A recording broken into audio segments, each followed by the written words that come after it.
अस्सलाम वालेकुम जी। कल लास्ट लेक्चर में हमने एंटी डिप्रेसेंट्स को डिस्कस किया था। आज हम एंटी साइकोटिक्स को डिस्कस करेंगे सीएनएस फार्माकोलॉजी में। एंटी साइकोसिस ड्रग्स को डिस्कस करने से पहले हम साइकोसिस को देखते हैं। साइकोसिस क्या होता है? साइकोसिस क्या होता है? बेसिकली इसमें तीन चीज़ें होती हैं कि ड्रग की जो पेशेंट होता है उसे डिज़ीज़ की इंसाइट नहीं होती, मतलब उसको पता ही नहीं होता कि यार मैं बीमार हूँ और ये सब कुछ। उसके अलावा पुअर कंप्लाइंस होती है और उसका जो रियलिटी के साथ कांटेक्ट होता है वो लॉस्ट हुआ होता है। ठीक है जी। अब हमारे पास जो मेनली न्यूरोलॉजी में साइकेट्री में जो केसेस आते हैं साइकोसिस के, वो 95% ऑफ द टाइम्स जो होते हैं वो शीज़ोफ्रेनिया के केसेस होते हैं। ठीक है जी। अब शीज़ोफ्रेनिया जो है हमारे पास दो टाइप्स का होता है। एक में हमारे पास नेगेटिव सिम्टम्स आते हैं, एक में हमारे पास पॉजिटिव सिम्टम्स आते हैं। अब नेगेटिव सिम्टम्स क्या होते हैं कि वो सिम्टम्स होते हैं उसमें क्या होता है कि वो चीज़ें मिसिंग होती हैं हमारे नॉर्मल एक्सपेक्टेड बिहेवियर से जो होनी चाहिए। मतलब एक तो आ गया हमारे पास lack of interest in the surrounding, उसके बाद डिसेबल्ड बिहेवियर, पुअर ग्रूमिंग और फ्लैट इफेक्ट। फ्लैट इफेक्ट क्या होता है कि किसी खुशी गमी का बंदे पे कोई असर ही ना हो। ठीक है, ये होता है हमारे पास नेगेटिव इफेक्ट।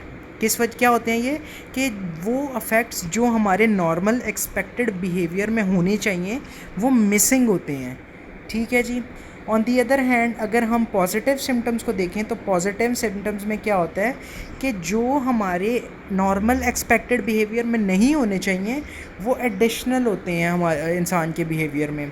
जैसे हमारे पास क्या आ जाता है, एजिटेशन, एक्सेसिव टॉकेटिवनेस, हेलुसिनेशन और डेल्यूजन्स वगैरह। ठीक है। अब पॉजिटिव सिम्टम्स किस वजह से होते हैं? पॉजिटिव सिम्टम्स जो होते हैं हमारे मीज़ोलिम्बिक पाथवे और मीज़ोफ्रंटल पाथवे में डोपामिनर्जिक न्यूरॉन्स की हाइपर एक्टिविटी या ओवर एक्टिविटी की वजह से होते हैं। ठीक है जी। और नेगेटिव सिम्टम्स हमारे सेरोटोनर्जिक ओवर एक्टिविटी की वजह से होते हैं। ठीक है जी।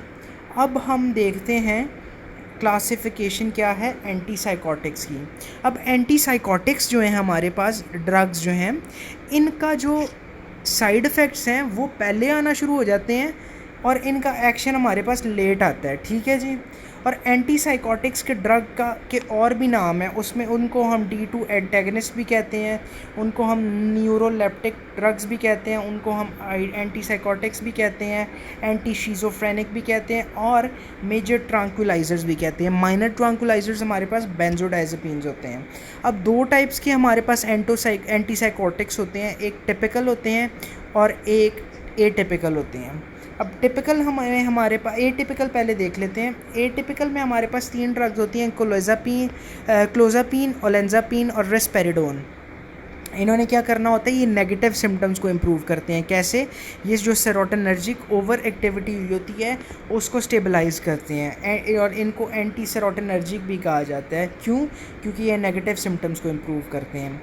इसी तरह जो टिपिकल हमारे पास एंटी साइकोटिक्स होते हैं उनकी दो टाइप्स हैं।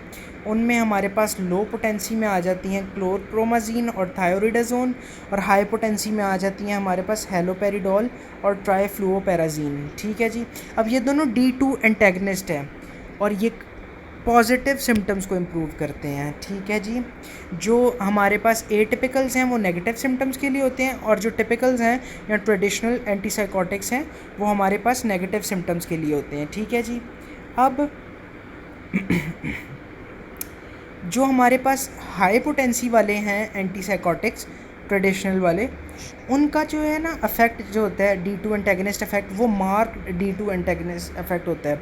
और जो लो पोटेंसी वाले हैं उनका लेस D2 एंटेगनिस्टिक इफेक्ट होता है। ठीक है। और लेस ये जो लो पोटेंसी वाले होते हैं ये एक्स्ट्रा पायरामिडल इफेक्ट्स नहीं शो करते, जबकि जो हमारे पास हाई पोटेंसी वाले टिपिकल एंटीसाइकोटिक्स होती हैं वो एक्स्ट्रा पायरामिडल इफेक्ट्स शो करते हैं, एक्स्ट्रा पिरामिडल साइड इफ़ेक्ट्स। ये भी हम देखते हैं आगे जाके कि एक्स्ट्रा पिरामिडल साइड इफ़ेक्ट्स क्या क्या होते हैं। अब जब हम किसी को ये ड्रग्स एंटीसाइकोटिक्स देते हैं तो इनका मैकेनिज़्म क्या होता है, इन्होंने क्या करना होता है, D2 रिसेप्टर को एंटागनाइज करना होता है मीज़ोलिम्बिक और मीज़ोफ्रंटल पाथवे में, जिससे पॉजिटिव सिम्टम्स इंप्रूव हो जाते हैं। ठीक है जी। अब इन्होंने क्या करना होता है, एंटागनिज्म करना होता है D2 को, जहाँ पे ये D2 रिसेप्टर को एंटागनाइज करते हैं, वहाँ पे मस्करेनिक अल्फ़ा 1 रिसेप्टर्स को 5-HT रिसेप्टर्स जो सेरोटोनिन के रिसेप्टर्स होते हैं उनको, और H1 जो हिस्टामिन के रिसेप्टर्स होते हैं उनको एंटागनाइज करना होता है, और इनके साइड इफ़ेक्ट्स अकॉर्डिंगली हमें मिलते हैं। अब जहाँ पर ये इनके साइड इफ़ेक्ट्स पहले देख लेते हैं। H1 एंटागनिज्म में और 5-HT रिसेप्टर को जब एंटागनाइज करते हैं तो उससे हमारे पास कौन सा साइड इफ़ेक्ट आता है, सेडेशन आती है।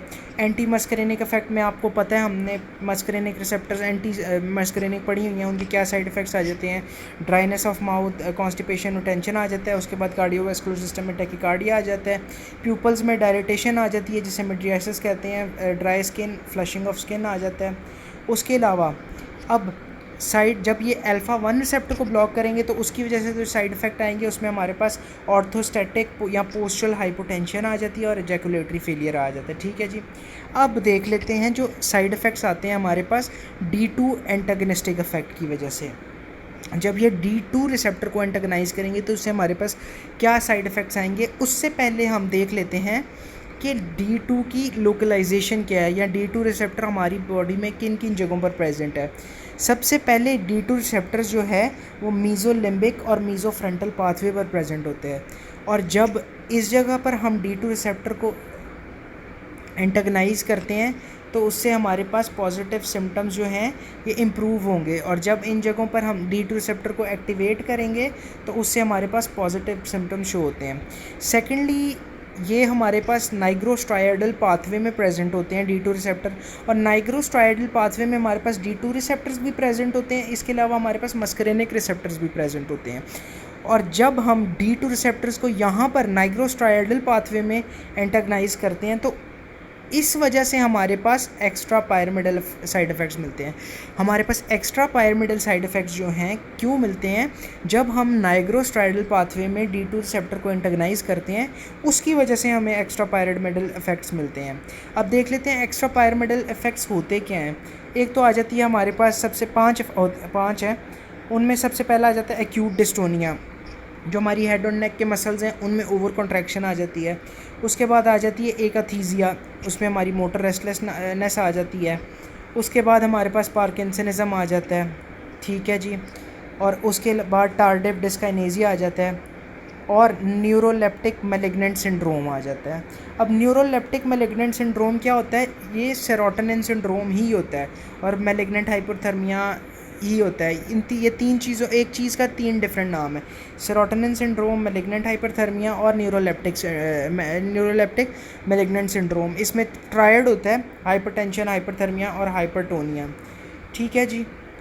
अब उसके बाद D2 रिसेप्टर हमारे पिट्यूटरी ग्लैंड में प्रेजेंट होते हैं लैक्टोट्रॉफ के ऊपर, और जब पिट्यूटरी ग्लैंड में लैक्टोट्रॉफ के ऊपर D2 रिसेप्टर को हम एंटागनाइज करते हैं तो D2 रिसेप्टर को जब एंटागनाइज करने से क्या होता है, प्रोलैक्टिन के लेवल्स इंक्रीज़ हो जाते हैं, जिसको हम हाइपर प्रोलैक्टोनीमिया कहते हैं। और हाइपर प्रोलैक्टोनीमिया की वजह से मेल में क्या चीज़ें आती हैं, जिनेकोमेशिया, गायनेकोमेशिया, इरेक्टाइल डिसफंक्शन और डिक्रीज लिबिडो। और फीमेल में हाइपर प्रोलैक्टोनीमिया की वजह से हमारे पास आते हैं गलेक्टोरिया, एमेनोरिया, एनएवुलेशन, इनफर्टिलिटी और ऑस्टियोप्रोसिस। ठीक है जी। उसके बाद जो फोर्थ जगह हमारे पास जहाँ पर D2 रिसेप्टर प्रेजेंट होते हैं वो है CTZ centre, chemo receptor trigger zone, और जब वहाँ पर हम D2 रिसेप्टर को एंटागनाइज करते हैं तो उससे हमारे पास एंटी एमेटिक इफेक्ट आता है, और फिफ्थ लोकेशन जो है वो हाइपोथैलेमस आ जाती है। अब जो हमारे पास इंपॉर्टेंट ड्रग हैं या इंपॉर्टेंट एंटीसाइकोटिक्स हैं एग्ज़ाम के पॉइंट ऑफ व्यू से, उनको देख लेते हैं। एक है हमारे पास थायोरिडाज़ोन। थायोरिडाज़ोन हमारे पास लो पोटेंसी एंटीसाइकोटिक ड्रग है। ठीक है जी।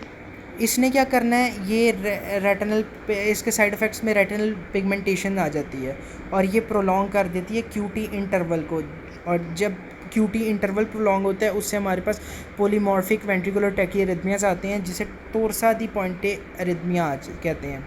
उसके बाद क्लोज़ापीन का एक साइड इफ़ेक्ट है हमारे पास ए ग्रैन्युलोसाइटोसिस।